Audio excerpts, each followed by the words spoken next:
I'm Karen Leverins. I'm the infrastructure coordinator with Bluegrass Ad, and he was supposed to be my co-presenter, Shane New, who's our interim deputy director and the head of our community planning department.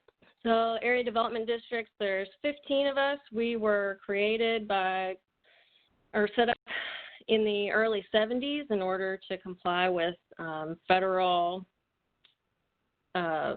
regulations, and most of the ads perform regional planning, social services, economic development, workforce. Hang on here. Okay, so here's just a sampling of some of the things we do. The transportation and mapping services and economic development, those are all under the community planning department, which where Shane and I work. And then we have two other departments, aging and disability and workforce.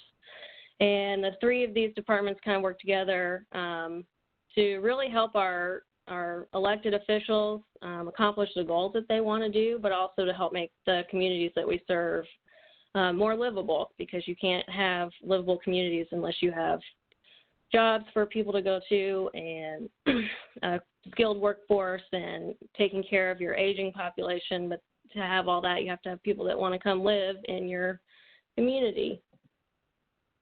Some of the things that specifically that are probably most interesting to the people on this webinar are the GIS services.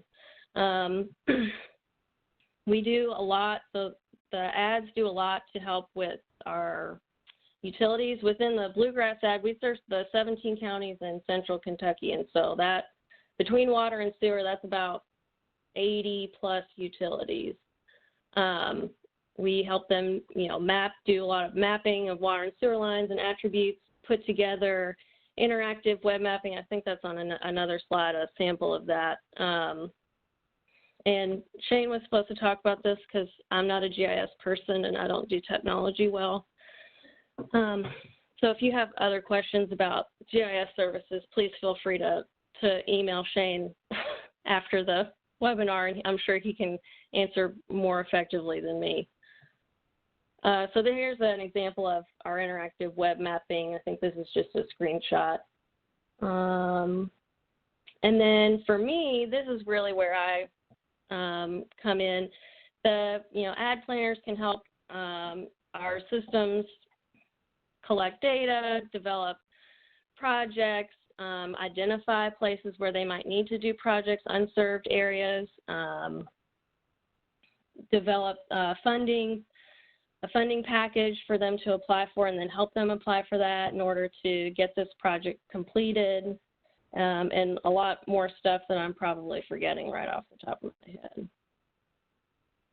So the ad is a regional planning organization, so we have several regional publications. We work with the state. We're responsible for updating the hazard mitigation plan for our counties, and the SEDS document, the Comprehensive Economic Development Strategy. So a lot of funding, or especially if you're applying for EDA money, your project will probably need to get a letter from the local ad stating that the project meets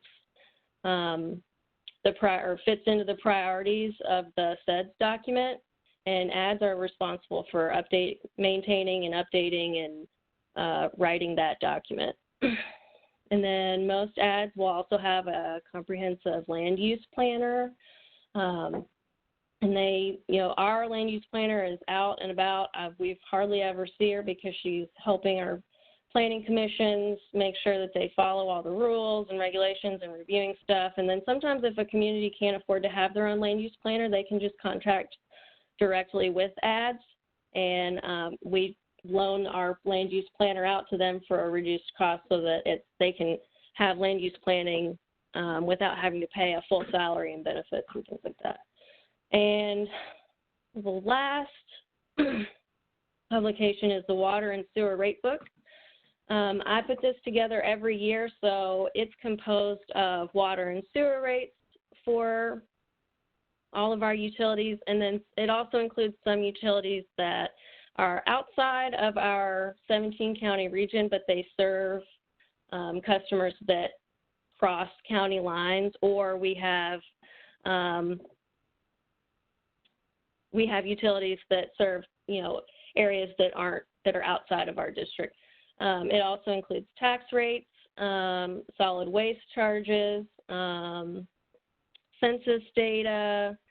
It has a lot of stuff in it, and it gets published every year. We put out a hard copy every year around October, but it's always available on our website, and that's where you'll find the most up-to-date, because just the nature of utilities is pretty much as soon as, that hard copy is published, that data is old, and because utilities are constantly updating rates and updating service connections and things like that. So it's really just a snapshot, but it's really useful if you have a utility that's trying to look at rates and it wants to compare what it's charging with, similar sized utilities elsewhere to see if they're comparable. So if you're working with somebody that wants to submit a project for funding, state or federal funding, it's going to have to go through the state clearinghouse. And the clearinghouse is a single point of contact for you to distribute your project to any kind of review agency like Division of Water or the Corps of Engineers or SHPO, the State Historic Preservation Office. And the ads are also a review agency. And so you will not be able to submit any kind of funding application until you have submitted your project to clearinghouse and gotten comments back. The one thing that has changed in recent years is that the State Historic Preservation Office has, they used to respond through clearinghouse, but now they have their own submittal process. So in addition to submitting to clearinghouse, you have to make a separate submission to SHPO, and then they issue you a separate letter. But those two have to be done in order to get your comments back and to submit with your application. So Bluegrass Ad Board, we're governed by an overall board, and it's made up of our elected officials and some citizen members, and they depend on these advisory committees so that when a project is submitted to clearinghouse, when it comes to the ad for comment, it gets filtered down or distributed to whichever committee is appropriate. So water and sewer projects, solid waste projects, those would come to the Natural Resources and Environmental Protection Committee. It's a mouthful. I usually call it the NREPAC WXYZ Committee. And that committee would look at the project and make sure that, the project makes sense, that it's not going to harm our environment and have any kind of negative consequences, and then they would make a recommendation to the ad board to approve that project. And so when the ad responds to that request in clearinghouse, they would write, we support this project, it's in line with our core values and our priorities, we support it. So the NREPAC committee is really broad. If it's outside, we will cover it. So water, sewer, fields, agriculture, public health, anything outside that could negatively affect our environment, this committee will address. And these advisory committees are usually made up, they're made up of members that are nominated by our local elected officials, but it's one of the ways that the ad really engages with the community past the elected officials and past the local government, because several of the members are retirees or folks that might be in the private sector, but they're just really involved in their community, and they have a certain expertise, and they just want to be involved because they care about making their community better and making sure that it stays healthy.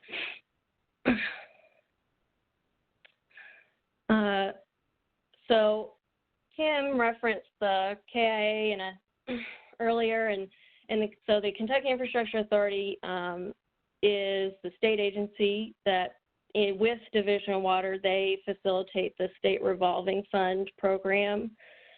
And the ADS, Kentucky Infrastructure Authority contracts with the ADS to help facilitate that through the Water Management Councils. It's essentially the KIA does a lot more, but one of its main components is that it's essentially a bank, and so it has 4 funds. It has a SRF Fund A, which is the sewer, which is federal money that comes from the EPA. There's SRF Fund F, which is the water portion that's federal funding, and then there are 2 local funds, Fund B and Fund C, that are a little bit less stringent. They don't have all of the federal requirements associated, but those funds are first come, first serve, and they go really fast. The SRF loans have really low interest rates. I think the last time I heard that they were going to drop to maybe 0.25 is the lowest, the disadvantaged interest rate. So that's really low. It's basically free. So in the ADS contract with KIA to facilitate the call for projects that would like to submit for SRF consideration, they also do regional project rankings, and these are 2 independent ranking processes that take place at the same time, and it can get really confusing. The regional project rankings usually come into play if there were to be line item grants available, or if KIA made it through the entire intended use plan for the SRF money and still had money left over, they might ask ADS to look at their regional project rankings and see if there are any additional projects that might qualify or might be good to submit. We also help maintain, ADS are responsible for maintaining the Water Resources Information System. And so every year we have to go around, the AD planners like myself, they go around and visit with every single utility, and we look at their system data. And so these are just some screenshots. One is the drinking water project. There's the drinking water project profiles, and then the drinking water system information. And so the system information will contain things like, contain a copy of the rate sheet, if the number of total customers, if a water provider is a wholesale provider to another water district or water association or another municipal customer, that information will be in there, and it'll include how many gallons they sold within the previous calendar year.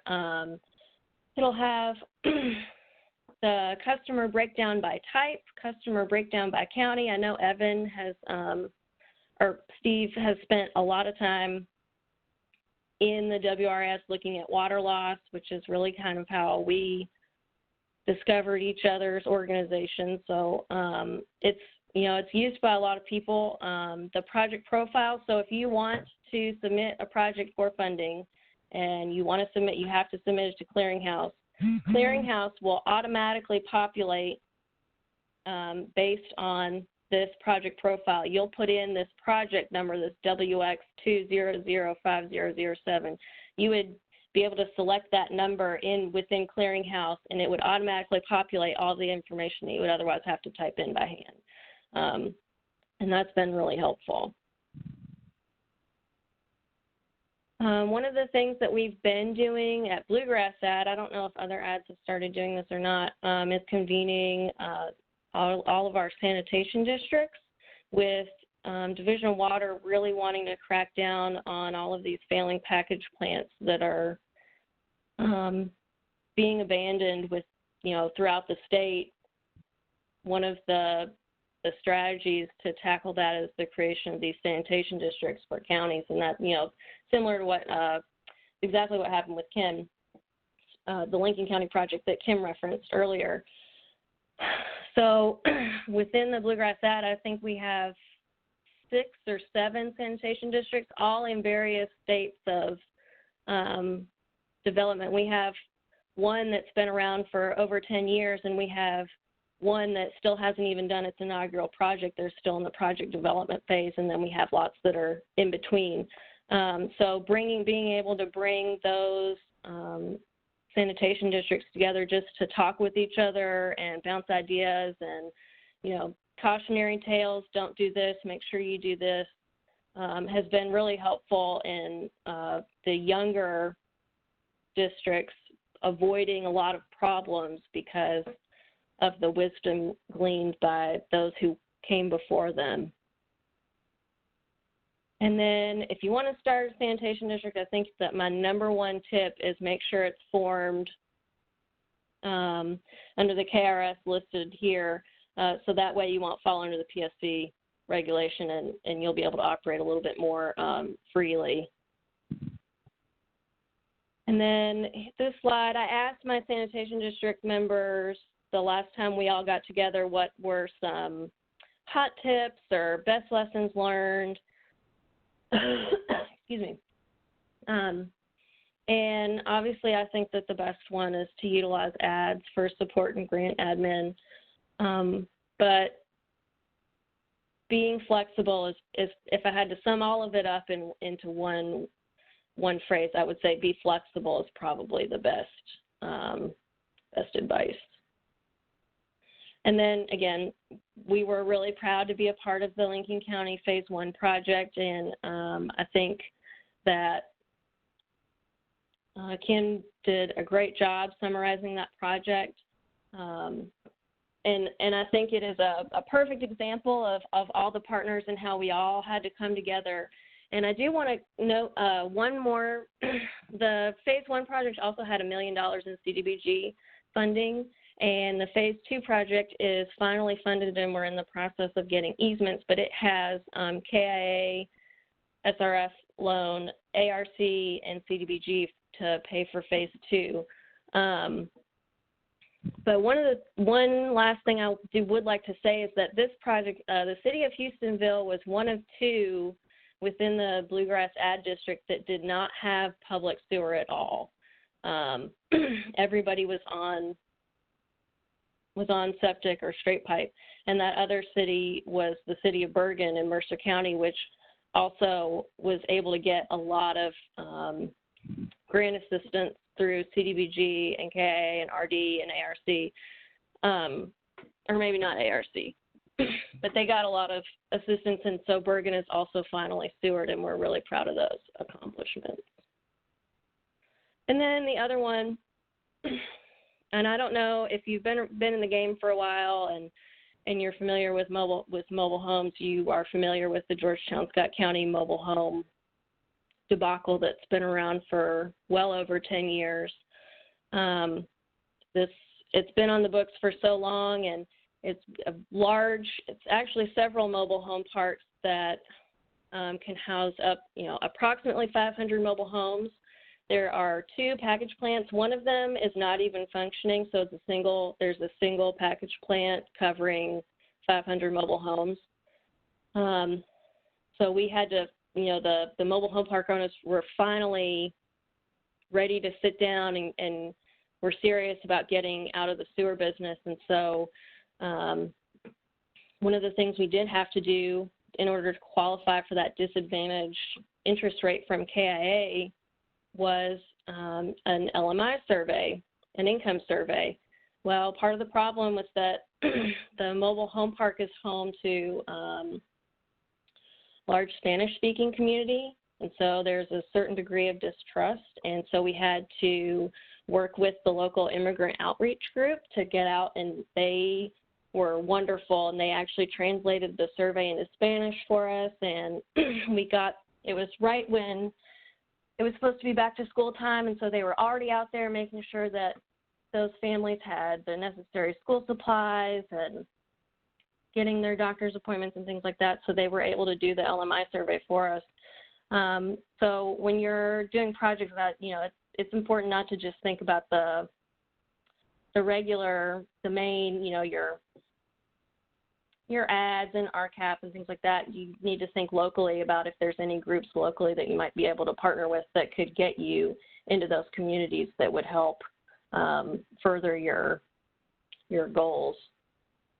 And how can you get involved? If you're a watershed planner and you want to get more involved with Bluegrass Ed, you can attend our Water Management Council meeting. We have one coming up on Friday, July 17th. And if you would like to attend, feel free to email me. My email's at the end. Get involved in our project planning or public meetings. If you want to get on a committee email list and start attending those meetings, again, you can just email me and I'll make sure you get on the appropriate list. Or if you have any questions about anything coming up or you've heard about projects and want to get involved, feel free to call and ask, because we are more than happy to have as many partners as possible. And then that's our contact info. Again, if you have GIS mapping questions, that's not my area of expertise, but you can contact Shane or James, and they'll be able to talk about all of it till the sun sets. And I think that's all we've got.